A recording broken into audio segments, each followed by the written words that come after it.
सुनो, सबसे पहले कल जो बोले हुए थे, जहाँ निलपोटेंट की बात कर रहे थे ना, a square is equal to null, उसमें कई लोगों को कंफ्यूजन हो गई थी क्योंकि अपने लोग एग्जाम्पल ही गलत लिखे थे ना, हम ध्यान दिए तो तुम ध्यान दिए। अपने लोग ये बनाए हुए थे ना 0 0 0 0 0 0 2 0 0 0 0 0 0 0 0 2 ये बनाए थे ना, और इसको बोल दी थी निलपोटेंट है, नहीं है निलपोटेंट। इसलिए नहीं है क्योंकि अगर हम इसको कहें कैपिटल ए मैट्रिक्स है तो सोचो अपने लोग ए में नॉन जीरो सेल खोजेंगे, तो ए में नॉन जीरो सेल कौन कौन होगा? पहला तो होगा ये, सेकंड और थर्ड कॉलम 2 3, और दूसरा हम लोगों ने ले लिया था फोर्थ रो फोर्थ कॉलम, और हम लोगों ने कहा था कोई पेयरिंग नहीं, क्या नहीं, आपको यही सेल 2 बार लेनी पड़ेगी ना, 2 3 4 4, इसलिए क्योंकि आप a into a that is equal to a square निकाले जा रहे हो, तो मैट्रिक्स का खुद से ही तो मल्टीप्लाई होगा, और जब ये सेल 2 बार ली जाएंगी तो सोचो आपको ये सेल हर बार मिलेगी, हर बार 4 4। डायगोनल पर कुछ भी आ गया, याद करो हम निलपोटेंट के वक्त कहे हुए थे डायगोनल पर कुछ आना नहीं चाहते, डायगोनल पर कुछ भी आ गया तब तो अपने साथ पेयरिंग करेगा ही करेगा। अब ये 4 4 पेयरिंग कर लिया, अब 4 4 सेल नंबर 4 4 में आपकी कौन आएगा? इसमें कौन है 2, इसमें कौन है 2 इंटू 2 इज इक्वल टू 4, तो इसकी अगर कोई आइगन वैल्यू पूछे ना तो इसकी आइगन वैल्यू ये होगी, क्योंकि ये कौन है? अपर ट्रायंगुलर मैट्रिक्स, 2 होगी 0 0 0, इसीलिए कल ये गड़बड़ा। अब आई बात समझ में? तो कल 2 लोग तुम भी पूछी हुई थी, एक इधर से कोई लड़कों में कोई गया हुआ था, आज नहीं आएंगे, छुट्टी मांग रहे, तो इस पे ना ये निलपोटेंट ऑफ इंडेक्स 2 नहीं है। आई बात समझ में? इस एग्जांपल को गलत उठा लिए थे, ये एग्जांपल गलत है, पहले ये दिमाग में आया, जब वो बाहर पूछने लगे ना तो दिमाग में आया अच्छा ये तो 4 4 वाला हम पेयरिंग करके देख ही नहीं थे, इसकी पेयरिंग हो जाएगी। अब ये समझ में आया क्यों गलत हुआ था? इसकी आइगन वैल्यू 0 0 0 और 2 होगी। निलपोटेंट के केस में होगा, वो भी किसमें? निलपोटेंट सारी निलपोटेंट नहीं, निलपोटेंसी ऑफ इंडेक्स 2, उनके केस में ये बात हमेशा सही होगी कि इनके पास केवल और केवल एक आइगन वैल्यू होगी, वो हमेशा कौन होगी? 0 0 के अलावा आपके पास कोई आइगन वैल्यू नहीं है।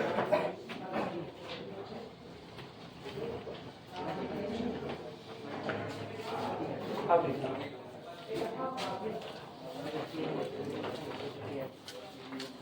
ये देखिए डस्टर है क्या वहाँ पे? डस्टर हाँ है,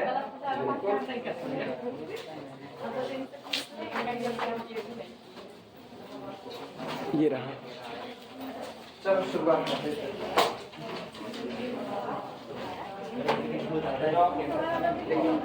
शो दैट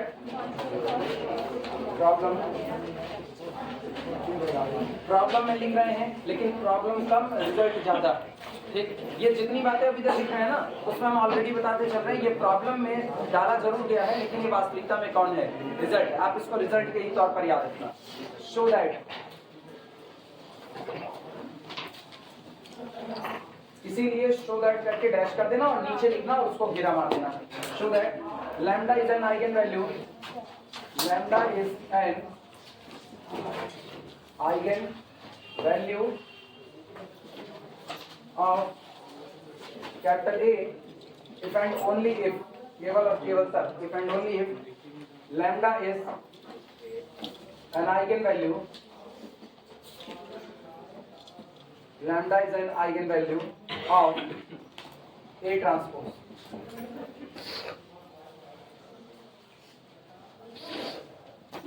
इसको सीधी भाषा में लिखा जाए तो सीधी भाषा में यह है eigenvalue of capital A and A transpose are always equals। असली ये that is करके, that is अगर आपको एक मैट्रिक्स कैपिटल ए दी गई है और आपको उसकी आइगन वैल्यू पता चल गई 2 3 5 और कोई कहे ए ट्रांसपोज की आइगन वैल्यू निकालने की कोई नीड नहीं है, वो भी कितनी होगी? 2 3 5 की, वो बदलने वाली नहीं है।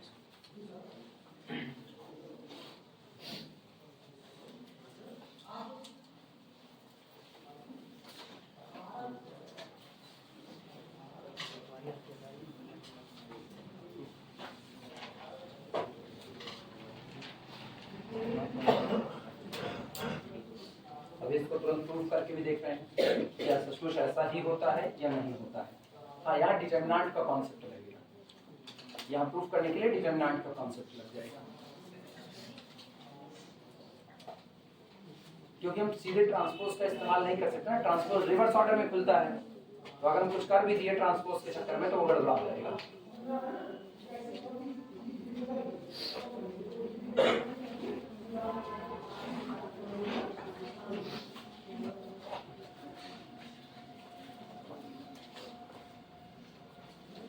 सोच करके जवाब देना। हम लोग आइगन वैल्यू के बारे में एक बात जानते हैं, हम लोग आज तक यही कहते आए हैं कि अगर किसी मैट्रिक्स कैपिटल ए के लिए लैम्डा आइगन वैल्यू का काम करता है तो ये केवल और केवल तब होगा इफ एंड ओनली इफ की कंडीशन थी।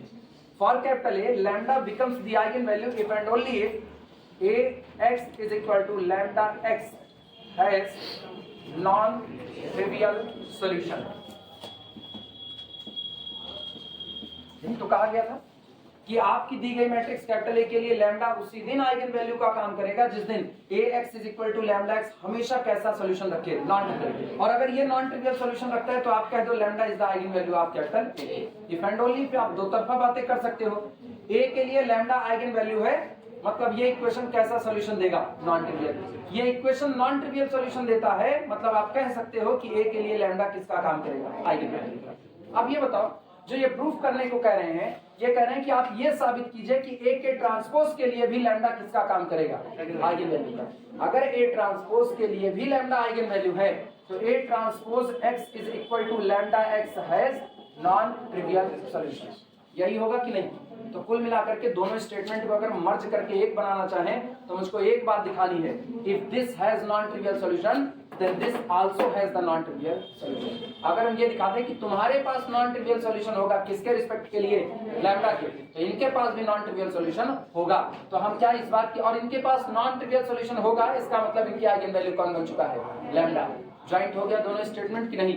तो अगर आपको ये साबित करना है कि लैम्डा ए ट्रांसपोज के लिए भी आइगन वैल्यू का काम करता है तो आप ये साबित कीजिए, if this has non trivial solution then this also has the non trivial solution. If this has a non-trivial solution, then this statement also has the non-trivial solution। आप दोनों को if and only से join कर दीजिए। अब बात पता चली?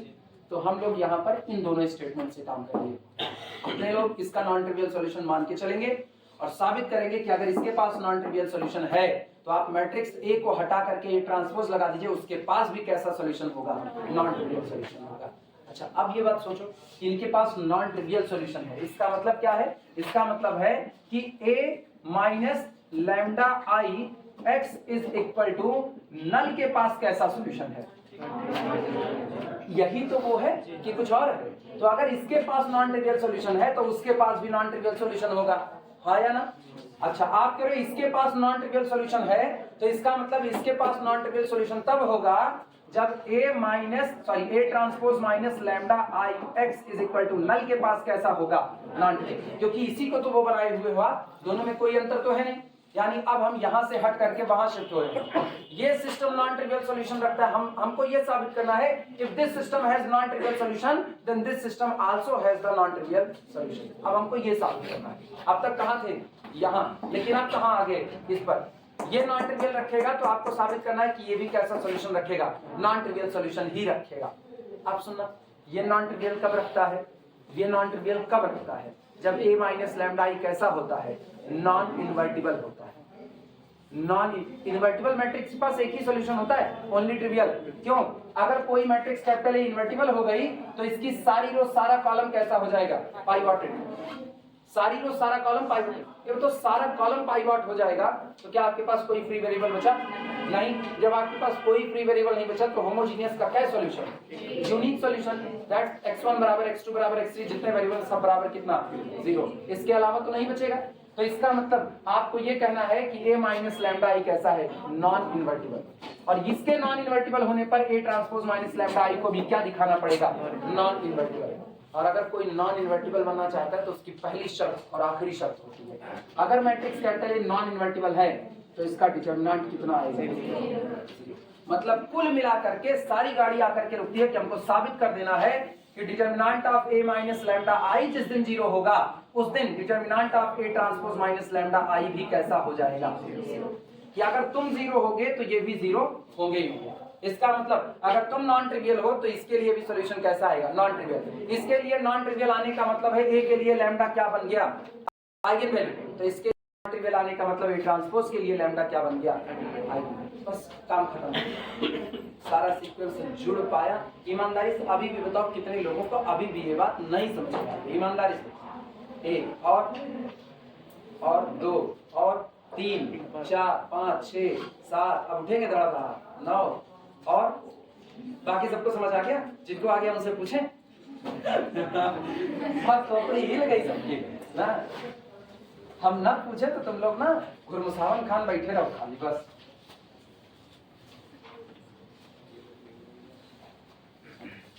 और सारी कहानी फिर से दोहराएंगे और अब धीमे धीमे पीछे वाले से कनेक्ट करते जा रहे हैं। ये बताओ अपने को दिखाना क्या है?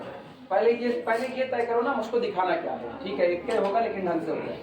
हमको ये कहना है, एक बात कही गई है, गिवन दैट, लिखना मत, कुछ लिखा नहीं रहे, समझा रहे हैं। Given that lambda is eigen value of capital. ये बात दी गई है कि लैम्डा आइगन वैल्यू है किसके लिए, कैपिटल ए। ठीक, अच्छा पहले चलो कैपिटल ए के बारे में बात करते हैं, फिर हम इसको ट्रांसपोज से जोड़ देंगे। अगर लैम्डा आइगन वैल्यू है कैपिटल ए के लिए तो ये कब सही होता है? दिस ट्रू, अंग्रेजी पर मत जाना, वो मेरी है। ठीक, this true if and only if. ये केवल और केवल उसी दिन सही होता है जिस दिन ax इज इक्वल टू क्या हो जाए। ठीक, किसके लिए? For x does not equal to, जिस दिन ये सही होता है। इतना तो समझ आ रहा है? अच्छा, ये कब सही होता है? This true if and only if, केवल और केवल तब इसके पास नॉन जीरो x की मौजूदगी दिखाती है कि a minus lambda I x is equal to null has non trivial solution. सहमत हो इतनी बात से? इतनी बात तो ना जाने कितनी बार लिखेंगे, इतनी बात से तो सहमत हो जाना चाहिए। क्या वो कोई नहीं, कोई ना हो बताओ, उसको भी सहमत करवाएं। इतने तक हो सहमत? अच्छा, ये नॉन ट्रिवियल सॉल्यूशन रखता है, ये नॉन ट्रिवियल रखता है, तो इसका मतलब है नॉन ट्रिवियल सॉल्यूशन की संख्या कुल कितनी होती है?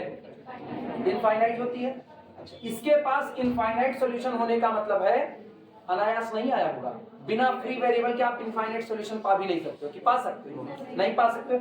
इसका मतलब है देयर एग्जिस्ट फ्री वेरिएबल, हाँ या ना? और किसी के पास फ्री वेरिएबल होने का क्या मतलब होता है? इसका मतलब होता है दिस पॉसिबल, ये उस दिन संभव होता है, this possible if and only if, केवल और केवल तब ये उस दिन संभव होता है जिस दिन a minus lambda I matrix है। अगर कैपिटल ए का ऑर्डर n क्रॉस n का है तो आप आइडेंटिटी भी कितनी चिपकाओगे? n क्रॉस n की। तो इसका ऑर्डर कितना है? n cross n। यानी अगर आप ये कह रहे हो कि इसके पास फ्री वेरिएबल है तो ये केवल और केवल उसी दिन संभव होता है जिस दिन ये n क्रॉस n की matrix if and only this has at least, कम से कम at least one non pivot column, हाँ या ना? जिस दिन इसके पास कम से कम एक नॉन पाइवट कॉलम होगा उस दिन इसके पास कम से कम एक फ्री वेरिएबल पैदा हो जाएगा। हम क्या बोले? कम से कम, अधिक से अधिक कुछ भी हो सकता है, उसका मेरा टेंशन नहीं है, लेकिन एक फ्री वेरिएबल तो आना ही चाहिए। एक फ्री वेरिएबल आएगा तो ये सारी बातें, सोचो हम हर बार किससे जोड़ रहे हैं? डिपेंड ऑन, ऐसा है तो ऐसा है, वैसा है तो ऐसा है, दोनों तरफा बातें सही। अच्छा, किसी के पास नॉन पाइवट कॉलम हो गया तो क्या वो मैट्रिक्स इन्वर्टिबल रह जाती है? क्योंकि इन्वर्टिबल मैट्रिक्स का रिड्यूस्ड इक्लान फॉर्म तैयार क्या होता है? इन्वर्टिबल मैट्रिक्स का रिड्यूस्ड इक्लान फॉर्म क्या होता है? गए झन्न हो गए। इन्वर्टिबल मैट्रिक्स का रिड्यूस्ड इक्लान फॉर्म क्या होता है? आइडेंटिटी मैट्रिक्स होता है। याद आया? एक हम लोग खूब बड़ी सी स्ट्रक्चर बनाए हुए थे, जो रो ऑपरेशन, वर्डिंग याद करो, जो रो ऑपरेशन कैपिटल ए को रिड्यूस करते हैं आइडेंटिटी में, वही आइडेंटिटी को रिड्यूस करते हैं ए इनवर्स में। याद आ रहा है? उसी वक्त हम लोगों ने इसको करके दिखाया हुआ था कि अगर कोई भी मैट्रिक्स आपकी इन्वर्टिबल हो गई तो उसके ऊपर रो ऑपरेशन लगाते जाओ, बदलते बदलते बदलते बदलते उसका रिड्यूस्ड इक्लान फॉर्म क्या तैयार हो जाएगा? आइडेंटिटी। ये बताओ, हम जान रहे कई लोगों को नहीं समझ आएगा, अब ऐसे विजुअलाइज करो। एक मैट्रिक्स इन्वर्टिबल, ठीक, इन्वर्टिबल होने का मतलब है एक तो स्क्वायर होगी तभी आप इन्वर्टिबिलिटी की बात कर पाओगे। तो पक्का मैट्रिक्स कैसी रह गई? स्क्वायर। स्क्वायर मैट्रिक्स इन्वर्टिबल मतलब उसके सारे कॉलम क्या होंगे? पाइवट। और हम लोग प्रूव किए हैं कि ऐसी तारीख में सारे के सारे पाइवट ऑन द डायगोनल आएंगे। तो आप बताओ जब इक्लान फॉर्म करोगे तो ऑन द डायगोनल पर कुछ नंबर सजे नजर आ रहे हैं, यो सोचना, डायगोनल पर कुछ नंबर, डायगोनल के ऊपर कुछ भी हो लेकिन नीचे क्या रहेगा? जीरो रहेगा। अब आप बढ़ते हो रिड्यूस्ड की तरफ। रिड्यूस में कहते हैं डायगोनल के नीचे भी जीरो, डायगोनल के ऊपर भी जीरो, सारे जीरो कर दिया आपने ऑपरेशन से। और ऑन द डायगोनल क्या चाहिए? सारे पाइवट क्या नजर आने चाहिए? 1। अब बताओ ऑन द डायगोनल 1, ऊपर जीरो, नीचे जीरो, कौन सी मैट्रिक्स नजर आएगी? तो जो भी मैट्रिक्स इन्वर्टिबल होती है उसका रिड्यूस्ड इक्लान फॉर्म क्या होता है? आइडेंटिटी। इसके अलावा तो कुछ नहीं। अच्छा, आप कह रहे हो ये matrix has at least one non pivot column. Square matrix है, एक नॉन पाइवट कॉलम रख रहा है। स्क्वायर मैट्रिक्स के जितने पाइवट आते हैं, स्क्वायर मैट्रिक्स के जितने पाइवट कहां आते हैं? ऑन द डायगोनल आते हैं। पक्की बात है। अच्छा, आप कह रहे हो कि ये नॉन पाइवट कॉलम रख रहा है, मतलब डायगोनल पर एक एंट्री नॉन पाइवट छूट गई, वो क्या भरी गई होगी? जीरो। वो जीरो, इसका मतलब क्या इसका रिड्यूस्ड इक्लान फॉर्म आइडेंटिटी बन सकता है? नहीं। जिसका रिड्यूस्ड इक्लान फॉर्म आइडेंटिटी नहीं बन सकता है, इसका मतलब उसके डायगोनल पर क्या पड़ा है? जीरो। और डायगोनल पर जीरो पड़ा है तो इसका मतलब उसका डिटरमिनेंट कितना चढ़ा होगा? जीरो। इसका मतलब इस मैट्रिक्स का डिटरमिनेंट कंफर्मली क्या हो चुका होगा? जीरो। पता चला?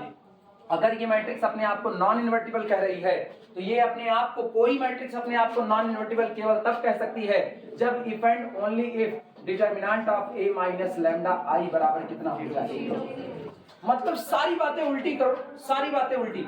आपने कहा determinant of a minus lambda I बराबर 0 इफ एंड ओनली इफ, केवल और केवल तब lambda is the eigenvalue of capital. बीच का तो मामला ही खत्म। इसलिए खत्म क्योंकि सब इफ एंड ओनली इफ है। तुम हो तो तुम हो, तुम हो तो तुम हो, तुम हो तो तुम हो, तुम हो तो तुम हो, तुम हो, सारे तुम हो पे आ गए। इसका मतलब ये है तो ये है, और ये है तो ये है, और वो है तो ये है, वो है तो ये है, और वो है तो ये है। उल्टा, क्योंकि इफ एंड ओनली इफ की कंडीशन तो दो तरफा चलती है, एक बार नेसेसरी एक बार सफिशिएंट। तुम ही हो माता पिता, तुम ही हो। यहाँ कंडीशन ये है आप ही नेसेसरी हो और आप ही कौन बन गए? सफिशिएंट बन गए। अभी पता चला? तो इसका मतलब अगर हम वहां से इसको कनेक्ट करें तो वहां से ये सीधा जुड़ा हुआ है। अगर किसी मैट्रिक्स कैपिटल ए के लिए आपने लैम्डा को आइगन वैल्यू डिक्लेयर किया तो a माइनस लैम्डा आई का डिटरमिनेंट तुरंत कितना होगा? 0। और अगर आपने a माइनस लैम्डा आई का डिटरमिनेंट 0 दिखा दिया तो आप तुरंत कह दो कि भैया मेरी मैट्रिक्स के लिए कैपिटल ए के लिए लैम्डा ही कौन है? Eigen value. कहीं अलग जाने की जरूरत नहीं। इतना कनेक्ट हुआ कि नहीं? इतना कनेक्ट हुआ।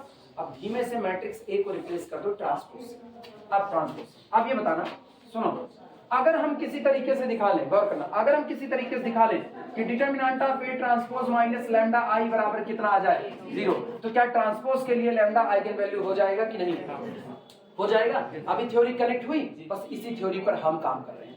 मुझको आप खुद कह रहे हो कि मैट्रिक्स कैपिटल ए के लिए लैम्डा आइगन वैल्यू है, तो अगर आप कह रहे हो कि मैट्रिक्स कैपिटल ए के लिए लैम्डा आइगन वैल्यू है तो मुझको ये सारी थ्योरी कहती है कि determinant of a minus lambda I बराबर कितना आएगा? 0। मतलब अगर मुझको इसी लैम्डा को ट्रांसपोज की आइगन वैल्यू दिखाना है तो बस एक बात साबित करनी है। कौन सी? कि determinant of a transpose minus lambda I भी कितना आएगा? 0 आएगा। यही एक बात साबित करनी है और कुछ साबित नहीं करना। अगर हम ये एक बात साबित कर लिए तो ट्रांसपोज के लिए भी आइगन वैल्यू कौन बन चुका होगा? लैम्डा बन चुका होगा। अभी बात समझ में आई? अभी कुछ पता चला कि अगर आपको ट्रांसपोज के लिए लैम्डा को आइगन वैल्यू डिक्लेयर करना है तो आपको कोई और काम नहीं करना, आपको बस एक काम करना है, बस एक काम। a transpose minus lambda I बराबर क्या साबित कर दो? 0। a transpose minus lambda I का डिटरमिनेंट कितना होगा? 0 होगा। और वहीं पर ये बात डिक्लेयर हो जाएगा। सारे इफ एंड ओनली इफ से जुड़े हुए हैं। पहले पढ़ा, चले लिखाएं।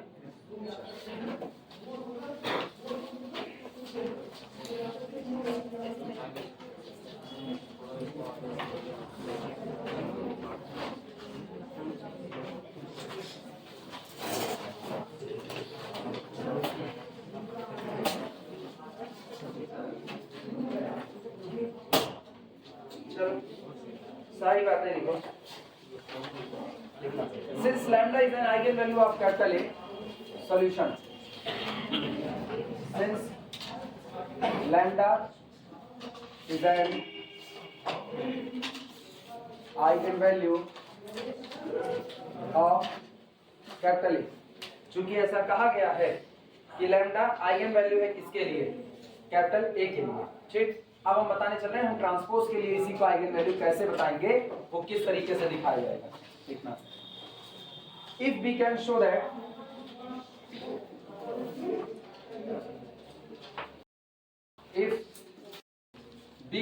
दैट अगर हम ये दिखा सकते हैं कि if we can show that ax is equal to lambda x has a non-trivial solution,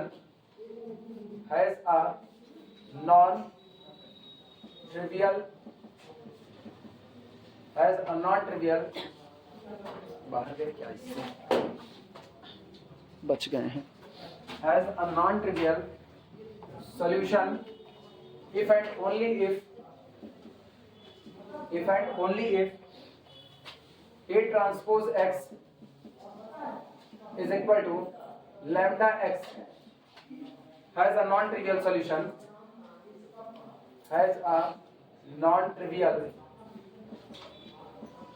solution, then statement will be true. Statement will be true. Correct? If we can show that, अगर हम ये बात दिखा सकें कि ax is equal to lambda x has a non-trivial solution if and only if A transpose x is equal to lambda x has a non-trivial solution. अगर आप ये दिखा सको कि इनके पास नॉन ट्रिवियल का होना गारंटी दे देगा इनके पास नॉन ट्रिवियल का होना, और इनके पास नॉन ट्रिवियल का होना गारंटी देगा इनके पास नॉन ट्रिवियल का होना, तो दोनों ही नॉन ट्रिवियल किसके बेसिस पर आप निकाल रहे हो, लैम्डा के। तो जो लैम्डा ए का आइगन वैल्यू था वही लैम्डा किसका आइगन वैल्यू बन जाएगा, ए ट्रांसपोज। खत्म बात वहीं पर। हालांकि ये बात ना एक लाइन में खत्म हो सकती है बिना लिखे कि ए और ए ट्रांसपोज दोनों की रैंक हम लोग बराबर प्रूव कर चुके हैं, both have the same rank. मतलब जितना पाइवट कैपिटल ए के पास होगा उतना ही पाइवट किसके पास होगा, ए ट्रांसपोज के पास होगा। बातें वहां भी खत्म हो सकती हैं, लेकिन वहां पर एक दिक्कत है। दिक्कत ये है कि रैंक बराबर होने से आप और बात क्या करोगे, लिखोगे कैसे, वहां सवाल ये है। इसीलिए लिखने के लिए इस तरीके से चल रहे हैं।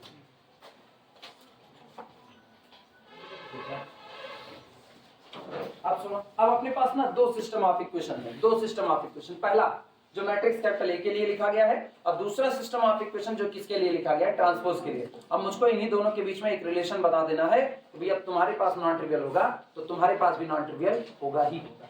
बस इतना ही कहना है कि अगर कैपिटल ए नॉन ट्रिवियल रखेगा, ये नॉन ट्रिवियल सॉल्यूशन क्या आएगा इससे नहीं मतलब है। बस एक बात कहना है कि अगर कैपिटल ए के बने हुए सिस्टम ने नॉन ट्रिवियल रखा तो ए ट्रांसपोज वाला भी नॉन ट्रिवियल रख लेगा। बस यही कनेक्शन आपने इसमें जोड़ देना है, और ये कनेक्शन जुड़ रहा है तो ये कनेक्शन में दोनों ही बार आप क्या ले रहे हो, आइगन वैल्यू लैम्डा। तो जो आइगन वैल्यू ए की बनेगी वही आइगन वैल्यू ट्रांसपोज की बन जाएगी। आई बात समझ में? चलो शुरुआत करते हैं। लिखना, now we have two system of equation. Line लिखो, now we have two system of equation. Now we have two system of equation, two system of equations. अब हमारे पास इक्वेशंस के टोटल दो सिस्टम निकल करके आ रहे हैं। पहला मैट्रिक्स कैपिटल ए के लिए, दूसरा ट्रांसपोज के लिए। साइड बाय साइड लिखना। पहला सिस्टम है मेरे पास A minus lambda I x is equal to null vector, and दूसरा सिस्टम मेरे पास है A transpose minus lambda I x is equal to null vector. दो सिस्टम ऑफ इक्वेशन मेरे पास आ गए।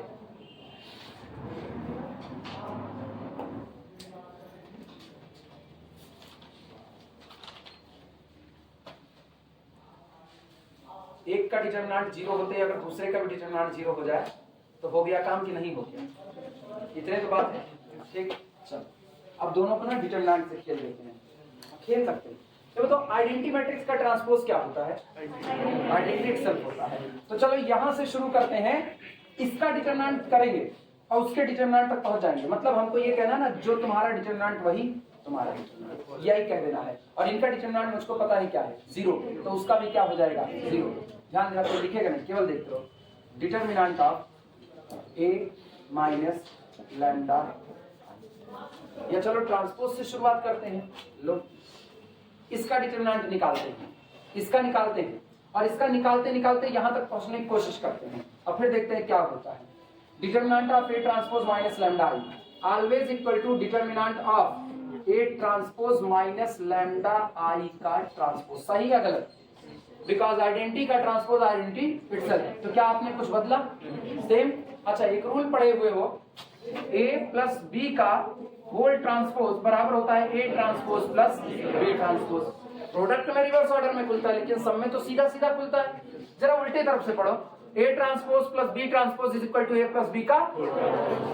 जरा देखो, a transpose plus something transpose is equal to determinant of a minus lambda I का। अब इतना पहले नोट करो, काम मेरा हो चुका है, मेरा काम यहां से बन चुका है।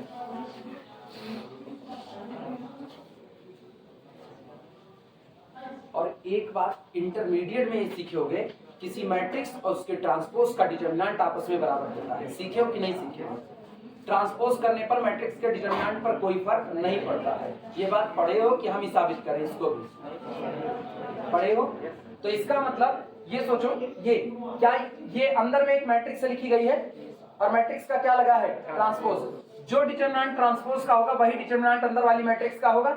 यानी हम इसको लिख सकते हैं this is equal to determinant of A minus lambda I. अब एक चीज गौर करना, ये और इनसे तुमको कुछ मिल चुका है। This implies that determinant of A transpose minus lambda I always equal to determinant of A minus lambda I. सहमत हो कि नहीं? सोचो, इसका डिटरमिनेंट तुमको पता है। If lambda with eigenvalue of capital A then this determinant is equal to 0। अब मुझको पता है इनका आप तो बराबर साबित किए, तो इसका भी कितना होगा? 0। तो जिस दिन लैम्डा ए की आइगन वैल्यू बनेगी उस दिन लैम्डा ट्रांसपोज की। खत्म कहानी। अब नोट करो,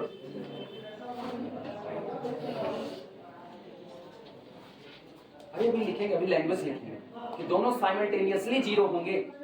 साइमल्टेनियसली मतलब ना साथ साथ, अलग अलग नहीं हो सकते। आप जिस लैम्डा के लिए उसको 0 करना चाहोगे उसी लैम्डा के लिए तुरंत 0 हो जाएगा, क्योंकि अब आप सीधे सीधे प्रूफ कर चुके हो कि ए ट्रांसपोज माइनस लैम्डा आई और ए माइनस लैम्डा आई दोनों के डिटरमिनेंट आपस में हमेशा कैसे रहेंगे? बराबर। क्या हमने इस बात को कहने के लिए कोई शर्त अभी तक रखी? हम तो इसको ऐसे प्रूफ कर दे रहे हैं। ना हमने कैपिटल ए का ऑर्डर कहा, ना कैपिटल ए के अंदर की एंट्री की बात की, कोई बात नहीं थी। मतलब हमेशा इसका डिटरमिनेंट इसके डिटरमिनेंट के कैसा बैठेगा? बराबर, हमेशा।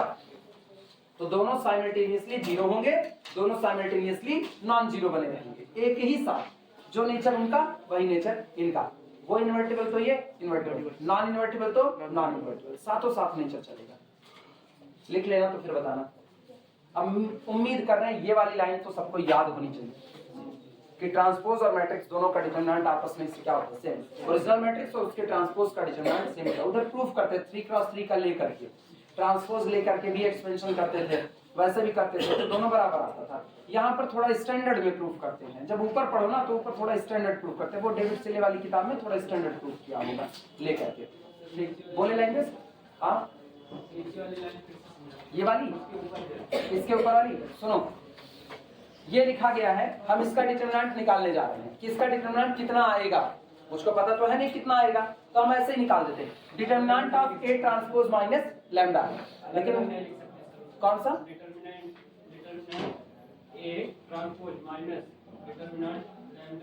अलग अलग नहीं, अरे नहीं, खतरनाक काम पाल रहे हो।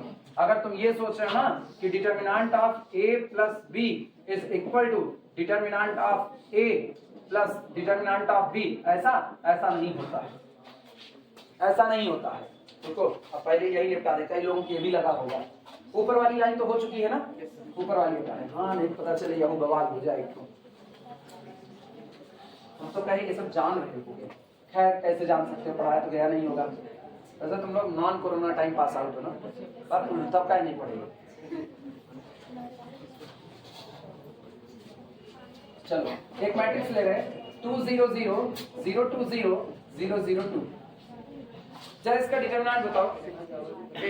2 दूनी 4 दूनी 8, डायगोनल वाला प्रोडक्ट। ये आपकी कैपिटल ए हो गई, कैपिटल बी देखना। इसका डिटरमिनेंट -2 0 0 0 -2 0 0 0 माइनस। इसका डिटरमिनेंट बताओ माइनस है। जरा दोनों को जोड़ो। अच्छा, आप दोनों मैट्रिक्स को जोड़ो, जीरो नल मैट्रिक्स, दोनों मैट्रिक्स जोड़ने पर नल मैट्रिक्स। अभी डिटरमिनेंट बराबर आया है, अभी तो बराबर है ना। अब देखो, अभी तो तुमको लगा बराबर हो गया।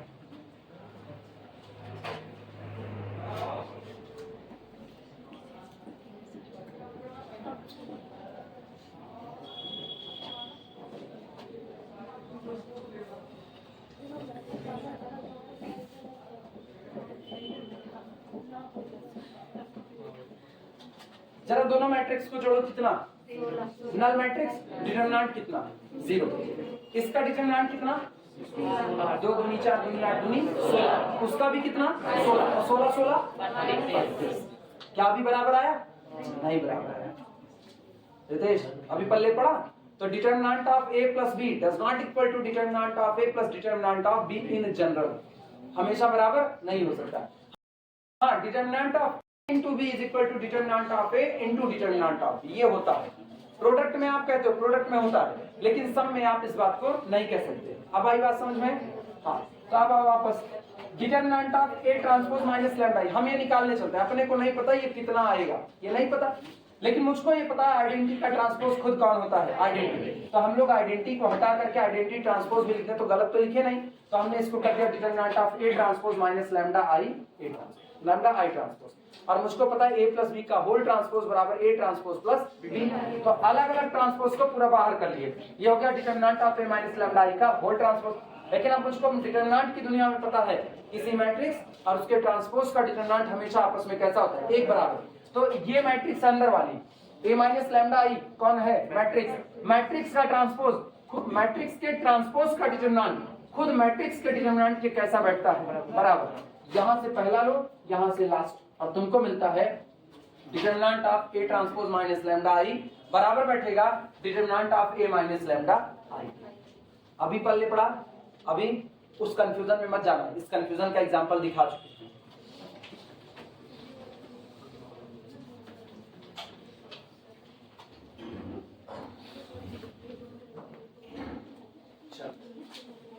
लैंग्वेज लिखना, बोले दिस इंप्लाइज दैट, सब लोग लिखो this implies that, this implies that a transpose minus lambda i, ऐसे ब्रैकेट में लिखना, लैंग्वेज बोल रहे हैं लिखो, दिस इंप्लाइज दैट, यूं ब्रैकेट के अंदर में डिटरमिनेंट मत लगा, बस a transpose minus lambda i and a minus lambda i, a transpose minus lambda i and a minus lambda i। ये बताओ अगर हम कहते हैं इसका डिटरमिनेंट 0 है, ये डिटरमिनेंट 0 है, तो क्या ये मैट्रिक्स इन्वर्टिबल होगी? नहीं। ये कैसी होगी? Non invertible. अच्छा ये बताओ अगर मैंने इसका डिटरमिनेंट 0 कर दिया तो तुरंत इसका डिटरमिनेंट 0 हो जाएगा कि नहीं? मतलब जिस दिन हम इसको नॉन इन्वर्टिबल कह रहे हैं ये भी कैसा हो जाता है? Non invertible. जिस दिन हम कहते हैं इसका डिटरमिनेंट नॉन 0 है, 5 आ गया इसका डिटरमिनेंट, तो आप तो करो दोनों डिटरमिनेंट बराबर, इसका भी कितना आएगा? 5। वो इन्वर्टिबल तो ये भी कैसा? इन्वर्टिबल। मतलब दोनों इन्वर्टिबल और नॉन इन्वर्टिबल साथ साथ बन रहे हैं। इसी बात को हम यहाँ पर लिख रहे हैं, लिखना दिस इंप्लाइज दैट, या that is a transpose minus lambda i and a minus lambda i both are simultaneously invertible, both are simultaneously invertible और simultaneously non-invertible, both are simultaneously invertible और simultaneously non-invertible। दोनों ही matrices एक साथ invertible होंगी और एक साथ नॉन इन्वर्टिबल होंगी।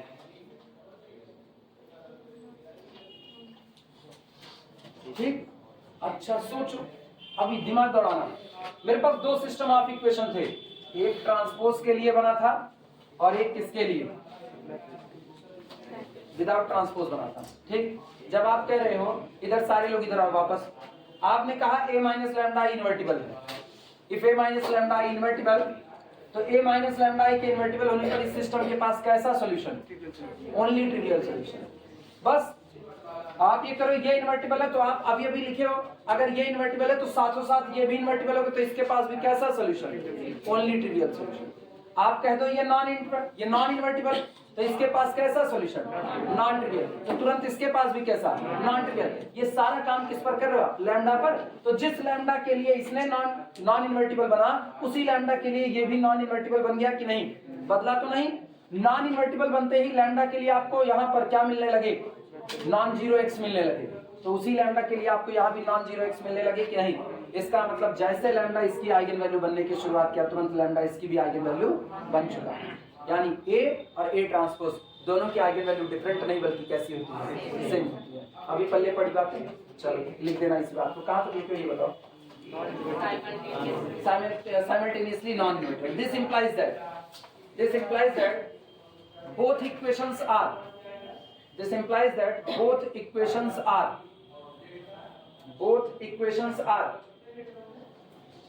simultaneously have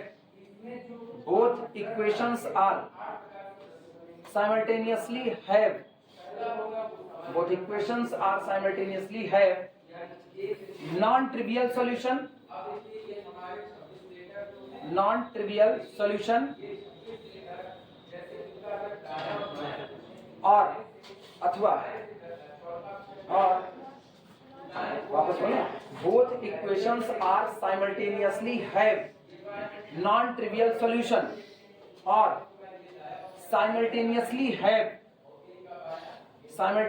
have only the trivial solution, दोनों ही इक्वेशन या तो एक साथ ट्रिवियल सॉल्यूशन रखेंगे और या तो एक साथ नॉन ट्रिवियल सॉल्यूशन रखेंगे। वापस सुनो, both equations are simultaneously have non trivial solution और simultaneously have only the trivial solution, लिख लिए। This means that, line change करके, दिस मीन्स दैट इसका मतलब ये निकलता है, this means that lambda is an eigenvalue of capital A, this means that lambda is an eigenvalue of capital ए,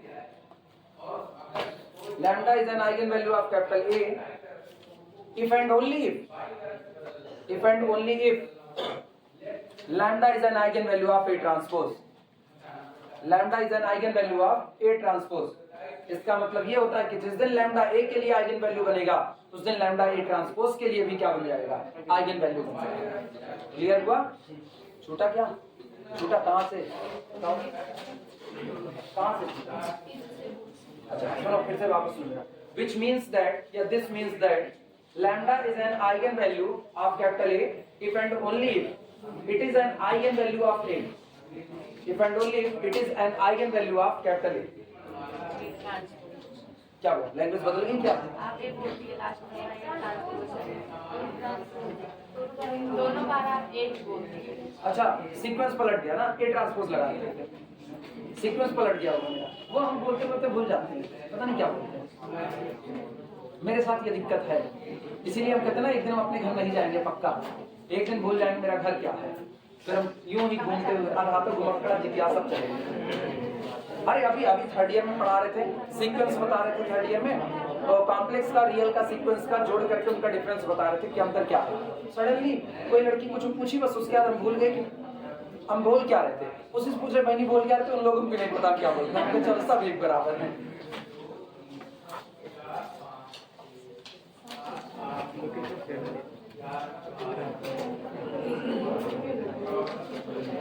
अच्छा हाँ कुछ ऐसा, वो कौन सी मूवी थी पूरी, उसकी तरह एक चिप लगवाया था। फोन की लोकेशन ऑन करके अपने घर वाले शेयर करेंगे। फोन की लोकेशन ऑन आप मेरे घर वाले टेक्नोलॉजी कितने जानकार होते हैं, अगर इसका इस्तेमाल करें। अब मेरे पास एक थ्योरम पढ़ी, बहुत पहले कभी एक थ्योरम पढ़े हुए थे, वो थ्योरम हम लोगों ने पढ़ा हुआ है किसी triangular matrix.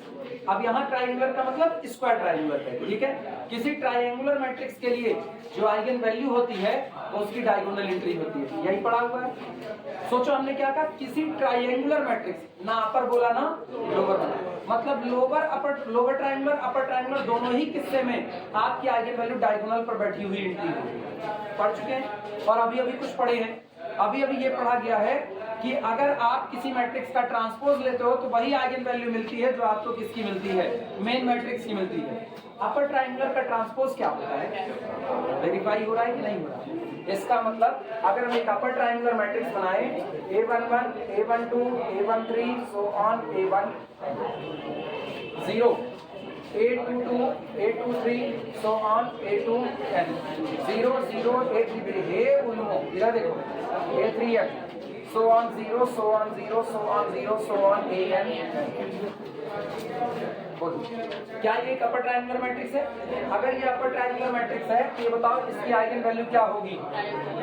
A11, A22, A33, AN ये इसके लिए आइगन वैल्यू होगी। जरा इसका ट्रांसपोज मारो, इसका ट्रांसपोज मारोगे तो ये अपर ट्रायंगुलर किस में बदल जाएगा? लोअर ट्रायंगुलर में। मतलब अब बन जाएगा A11, A12 so on A1n और क्या बनेगा 0 A22 फिर कौन सा A23 सो ऑन कितना A2n। इस तरीके से चलते हुए यहाँ आ जाएगा ANn और बाकी सब कैसा 0। क्या आज भी इसके लिए आज ये मेन मैट्रिक्स कैपिटल A है और क्या ये A ट्रांसपोज है कि नहीं है? और अभी अभी हम लोगों ने साबित कर दिया है कि मैट्रिक्स और उसके ट्रांसपोज दोनों की आइगन वैल्यू सेम होती है। तो जो अपर ट्रायंगुलर की आइगन वैल्यू होगी वही अंतर आया नहीं आया, प्रूफ हो चुका है।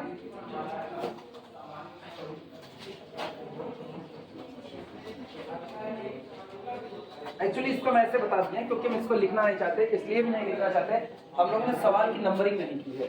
अदरवाइज किताब का सवाल यह है यूज द एक्सरसाइज 27, अभी जो करवाया ये 27वां सवाल था।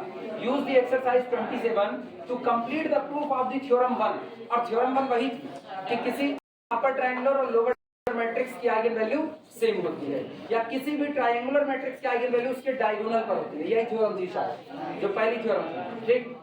उसी थ्योरम को प्रूफ को कंप्लीट करना था इसका इस्तेमाल करते हुए, तो इसका इस्तेमाल तो कर लिया। A और A ट्रांसपोज, जब आप अपर ट्रायंगुलर का ट्रांसपोज लोगे तो कौन बनेगा? Lower triangular. लोअर ट्रायंगुलर का लोगे तो कौन बनेगा? Upper triangular. बस इसी को छोड़ के ऐसे बता दिए इसको।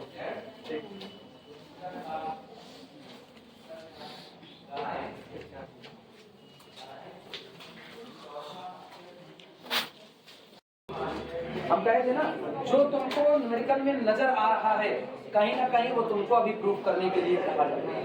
प्रूफ करने का तरीका थोड़े बदलेंगे। वहां याद करो हम लोग क्या करते थे, वहां हम लोग एक मैट्रिक्स x1, x2, x3 बनाते थे और बाद में मल्टीप्लाई कर लेते थे और x1, x2, x3 तीनों की वैल्यू कितनी रखते थे? 1 रख देते थे। याद आया? डिट्टो प्रूफ वही हम n क्रॉस n पर करेंगे, अलग थोड़ी बदलेंगे, गणित थोड़े बदल जाएंगे मेरे कहने से। प्रॉब्लम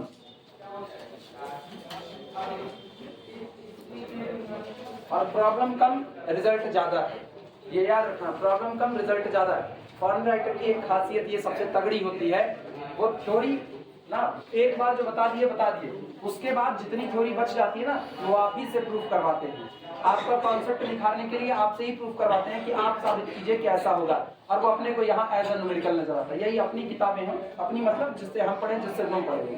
तो ये किताबें ना इस बात को एज ए रिजल्ट है कि आप इसको थ्योरम के तौर पर जान लीजिए ये होता है, और यहाँ वही चीज न्यूमेरिकल में आई। इसीलिए है ये न्यूमेरिकल में जरूर, लेकिन हम सब पे बताते चल रहे हैं कौन न्यूमेरिकल है और कौन रिजल्ट है। जिसको हम बिना घेरा मारे छोड़ देंगे वो न्यूमेरिकल है, और जिसका घेरा मार देंगे वो कौन है? रिजल्ट है। Consider n cross n matrix capital A. Consider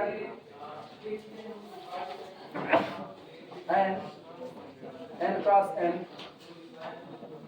matrix capital A with the property that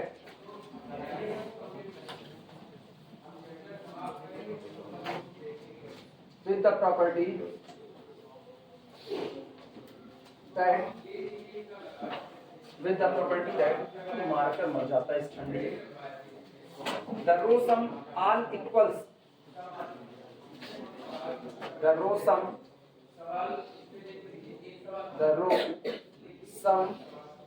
all equals the same number s,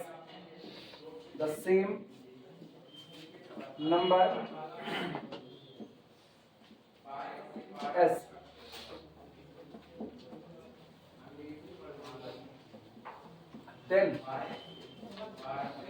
small s is an eigenvalue of capital A, is an eigenvalue of capital A। देखो लिखे हम statement के तौर पर है, अब हम नीचे लिखेंगे प्रूव इट। इसको सिद्ध कीजिए। Prove it,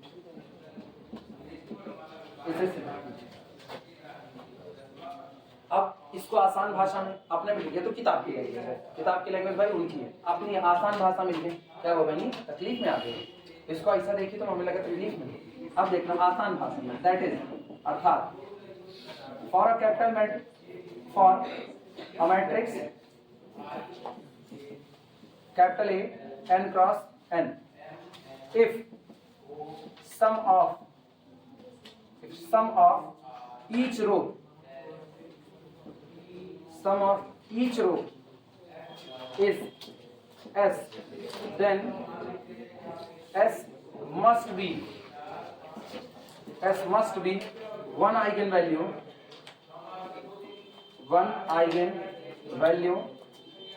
of capital।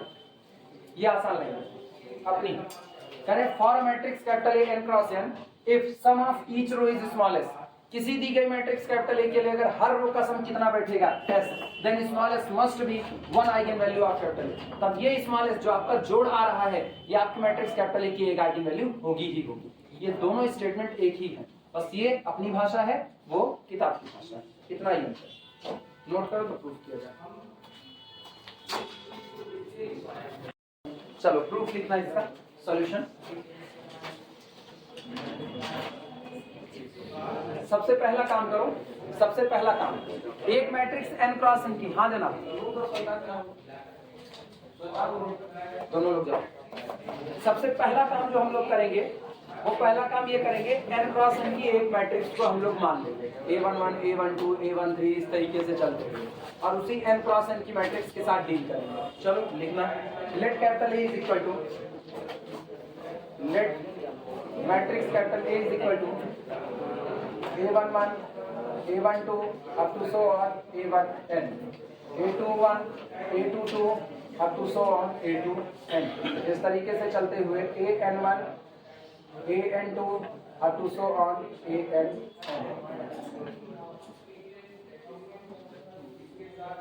लेकिन इस मैट्रिक्स को जब हमने माना है तो इस प्रॉपर्टी के साथ मानना है कि इसकी सारी की सारी रो का सम सेम बैठेगा, मतलब स्मॉल s बैठेगा, with the property that with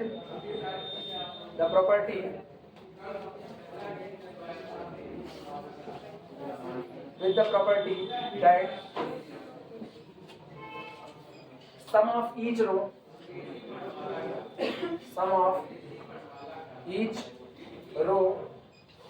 is small s। इसको हमने इस प्रॉपर्टी के साथ माना है कि इसकी हर रो का सम कितना बैठेगा, स्मॉल s बैठेगा। अच्छा, अगर ऐसा है तो सोचो तुम्हारे लिए हम इसको और डीपली लिख रहे हैं, दैट इज पहली रो को जोड़ो a11 plus a12 plus up to so on plus a1n is equal to s, a21 plus a22 plus up to so on plus a2n is equal to small s। इस तरीके से यूं ही ऐसे ये बात चलती रहेगी, और जिस दिन ये बात खत्म होगी उस दिन an1 plus an2 plus up to so on plus ann is equal to small. हर एक रो का सम आपने कितना मान लिया है, स्मॉल। चलो मान लेते हैं इसके लिए कोई आइगन वैल्यू लैम्डा है, और उस लैम्डा के करस्पॉन्डेंस में मुझको पता है एक आइगन वेक्टर भी आता ही आता है, मतलब हम उसी थ्योरी पर काम कर रहे हैं ax is equal to lambda x। अगर लैम्डा आइगन वैल्यू है तो मैट्रिक्स A का x में मल्टीप्लाई करने पर x का गुना इंक्रीज करेगा, लैम्डा टाइम्स हो जाएगा। ठीक, लिखना, let lambda be an eigenvalue of capital A, let lambda be an eigenvalue of capital A। माना लैम्डा मैट्रिक्स कैपिटल ए के लिए किसका काम करता है, आइगन वैल्यू का, तो निश्चित तौर पर यहाँ एक वेक्टर ऐसा मिलेगा, देन देयर एग्जिस्ट, यहीं पर मौजूद होगा, then there exist a non zero, then there exist a non zero vector, a non zero vector vector x such that, जो इस प्रकार होगा कि आप हमेशा लिख सको ax is equal to lambda x, कि आप जब x का a में मल्टीप्लाई करोगे तो कई टाइम्स बढ़ जाएगा, लैम्डा टाइम्स बढ़ जाएगा। ठीक, वेयर, जहां पर वेयर वेक्टर x बराबर वेक्टर x कौन होगा ये बताओ। कैपिटल एक गुणे कै की मैट्रिक्स है, n बाई n की मैट्रिक्स है, तो ऑब्वियस बात है ये n क्रॉस 1 का होगा।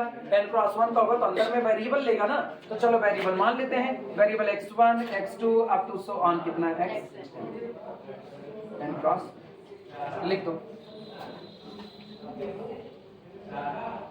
अब हम करते क्या ना, अब हम इसी को अप्लाई कर देते हैं। कौन सी, ये जो थ्योरी लिखी गई है इसी थ्योरी को अप्लाई करते हैं अपनी दी गई मैट्रिक्स कैपिटल ए पर, मतलब हम a इंटू एक्स तैयार करते हैं। चलो now apply this on matrix capital A. Last line actually लिख देना यहाँ पर, पहले पूरा लिख करते हैं।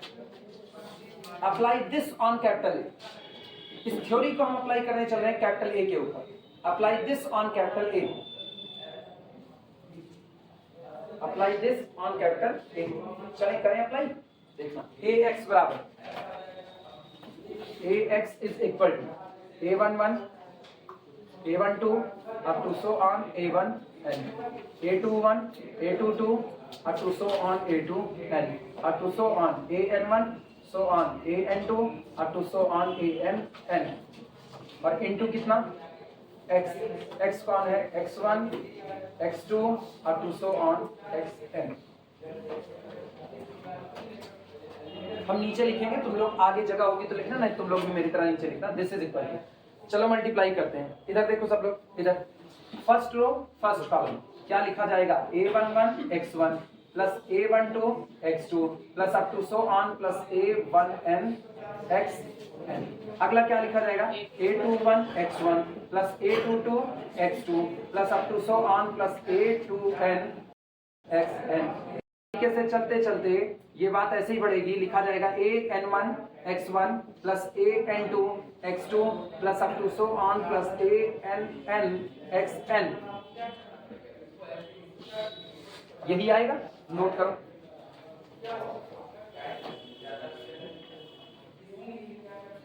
पहले इतना नोट कर लो फिर आप बता दें। इधर का तो हटा ही सकते हैं, इधर का तो सबका हो गया होगा, ये सबका हो गया।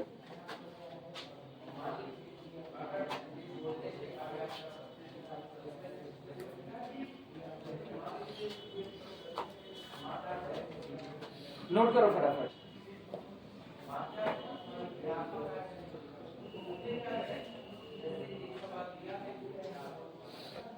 रॉकेट साइंस नहीं पढ़ रहे, बहुत आसान चीज पढ़ रहे, इतना भारी भरकम नहीं है। पुराना नहीं पढ़ोगे तो बिल्कुल हाँ बगल वाले के छापोगे, तो पुराना पढ़ना बहुत जरूरी है। कितने लेक्चर तुम्हारे खत्म हुए पुराने? सारे खत्म हो गए? कितने खत्म हुए? सारे हो गए? उसी दिन हो गए, मतलब 6 के 6 पुराने वाले खत्म, 7 के 7 खत्म तो कर लिए कम से कम। और कोई ऐसा जिसके बचे हों, कोई ऐसा जिसके अभी बचे हों पूरे 7 वाले में से? होंगे भी नहीं बोलेंगे, हम तो जानते हैं होंगे भी तो नहीं बोलने वाले।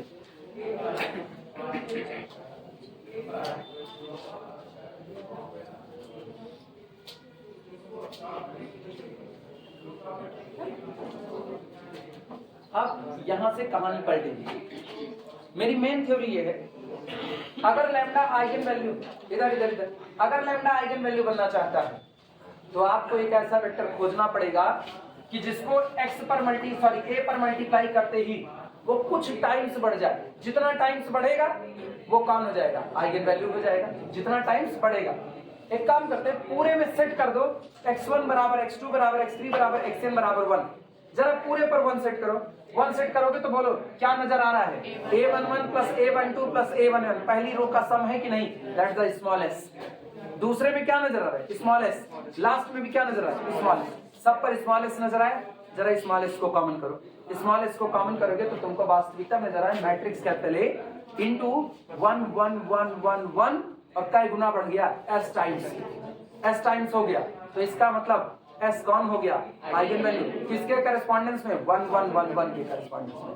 आ गया कि नहीं? सोचो, आप कहते कि हर रो का सम कितना है? स्मॉल s, और वही s क्या बन चुका है? आइगन वैल्यू बन चुका है। खत्म बात। लिखना क्लियरली इफ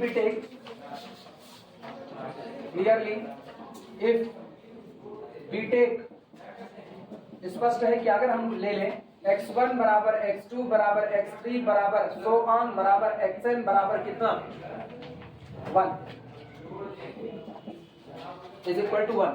देन तब मुझको मिलेगा a इंटू एक्स, हम ऐसा लिखेंगे इस तरीके से a11 a12 so on a1n a21 a22 up to so on a2n, इस तरीके से चलते हुए an1 so on an2 so on ann। यहाँ क्या लिखे, यहाँ कोई बोलेगा 1 1 so on 1 is equal to, इधर देखना, इधर अभी मत लिखना सीधे s, अभी इधर 1 1 1 1 भरो पूरे पर, तो क्या बन रहा है a11 plus a12 plus so on plus a1n a21 plus a22 plus up to so on plus a2n, और इस तरीके से चलते हुए an1 plus an2 plus so on plus an। और अब तुमको पता है, अब हम आगे इसी में लिख सकते हैं दिस इज इक्वल टू, बोलो क्या है ये, पहला कौन है s, दूसरा कौन है s, तीसरा कौन है सो ऑन s। क्या हम पूरे में से s को कॉमन कर लें, s को कॉमन करने पर क्या बना 1 1। सोचो इधर इधर इधर इधर मेरे पास आओ वापस, ये कौन है आपकी मेन मैट्रिक्स कैपिटल, आप अपनी मेन मैट्रिक्स कैपिटल ए पर किसका मल्टीप्लाई किए हो 1 1 1 1 का, तो ये वेक्टर 1 1 1 1 कितना टाइम्स हो गया है s टाइम्स। जो वेक्टर इस प्रॉपर्टी को पूरा करता है वही वेक्टर कौन होता है आइगन वेक्टर, क्योंकि उसने अपनी डायरेक्शन नहीं बदली, बस वो क्या हो गया मैग्नीफाई हो गया आगे की तरफ या पीछे की तरफ कहीं भी। इसका मतलब 1 1 1 1 मेरे दिए गए मैट्रिक्स कैपिटल ए के लिए किसका काम कर रहा है आइगन वेक्टर का, और उस दौरान आइगन वैल्यू कौन है और यही एस तो मेरी हर रो का सम था। इसका मतलब तय हो गया कि अगर सारी रो का सम स्मॉल एस होगा तो आपकी एक आइगन वैल्यू भी कौन होगी small S. This implies that 1 1 so on 1 is an eigenvector of, ये अलग है eigenvector of capital A corresponding to lambda is equal to s। अब हम यहाँ पर लिख ले रहे हैं, पहले ये यहाँ तक लिख लेना, इसके बाद ये लाइन लिखना, फिर क्या हम नीचे लिखेंगे दिक्कत होगी, यहाँ लिखेंगे। This implies that small s is an eigenvalue of capital. लो जब हर रो का सम स्मॉल s पर ठेगा तो यही मैट्रिक्स कैपिटल ए के लिए किसका काम करेगा एक आइगन वैल्यू का काम करेगा।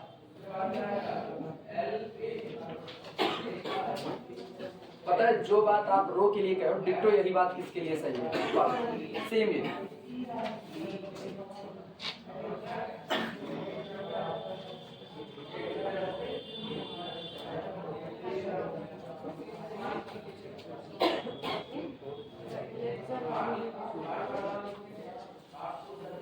ठीक, फिलहाल इसी पर इसको अभी रोक देना और आगे नहीं चलेंगे इसमें।